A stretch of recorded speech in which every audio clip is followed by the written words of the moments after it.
ですね。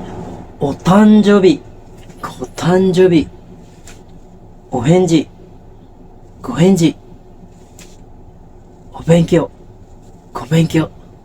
どちらが正しいか。どっちが正しいかね。難しいだよね. Mahaba ito guys, hindi nyo ito matatapos through Reels. Punta kayo sa page or nandito guys sa comment section yung page namin at YouTube account ko para mapanood nyo yung iba't ibang video na mahaba guys. 皆さんどうも、今日もよろしくお願いします。じゃあ今日は、おとごの使い方のルールを皆さんにわかりやすく教えていきたいと思います。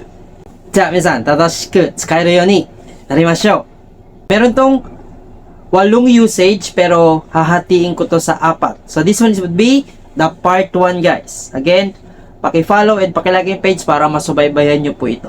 Okay, let's start with the part 1. Ang pinaka kihon teki na rule or kihon rule guys, ito yung basic rules. Sa paggamit ng o at go, alamin muna natin yung wago at kango. Let's start with wago. Wago is mga kunyomi. Ito ay mukashi kara nihon ni aru kotoba desu. Pag sinabi mo guys wago, ito yung toba no oto dake de imi ga wakaru toyu tokocho ga arimasu. Meaning to say guys, pag narinig nyo kagad yung word, kaya nyong ma-picture out yung meaning. Imeji ga dekimasu. Like for example guys, pag narinig nyo yung word na to, hito, muskashi, kairimasu.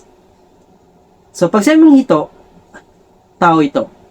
Muskashi, mahirap yan. Mahirap. Alam ko niya mahirap. Pag narinig kairimasu, alam ko, uwi ito uwi. So, yun guys. Pag kaya nyo ma-picture out yung isang word, lalagyan mo siya ng o. O hito, o muskashi, o kairimasu. So, punta naman tayo sa kango. Ito naman yung kango guys. Chugoko kara tsutaete kita kotoba desu ne. Ito naman guys, ang kango naman, kotoba no oto dake de imi ga wakaranai. Hokano no kanji to setto ni narimasu. Meaning to say guys, kailangan mong pagdugtungin yung dalawang kanji para maging isang word. At the same time guys, pag narinig mo yung word, hindi mo kayang ma-picture out. Imeji ga dekimasu. Like for example guys, kuhain natin yung kanji ng hito. Gawin natin siyang onyomi, magiging jin. Kuhain naman natin yung muskashi as onyomi, gawin natin siyang nan. Like from the word konnan, difficult or difficulty or difficult yung konnan. Yung kairimasu guys, kumuha tayo ng kunyomi na yung kitaku, going home. So, pag narinig mo yung like for example, yung jin, goshujin. Pag narinig mo yung konnan, pag narinig mo yung itaku, hindi mo kayang ma-picture out. And also, 2 combination siya ng kanji. So, pag ganun guys, doon ka gagamit ng go. Kasi nga, under siya ng kango. So, magiging goshujin, go konnan, go kitaku. So, yun lang guys. Again, marami pa to guys. Please follow yung part 1 or subaybayan nyo yung video na to guys para masubaybayan nyo yung gamit ng o at go. Again, may mga instances kasi guys na hindi silang pwedeng gamitin sa word yung o at go. Follow for more guys. Diyan eh. Is studying, living, and working in Japan part of your wish list? Wish granted with Beyond Visa and Educational Consultancy Services.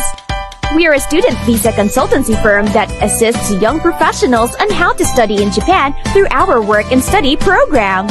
We provide transparency in our program, having a company owner who has been in Japan on a student visa program for 2 years, studying the Japanese language. Our friendly staff also speaks Japanese and will guide you through the entire application process. Our partner language schools in Japan are accommodating. Free one-on-one orientation over the phone may be provided. We also offer private online tutorial in Japanese language and Japanese flashcards. We execute what we promise and only promise what we can deliver. Be the next Filipino student visa holder in Japan. Messages for more details.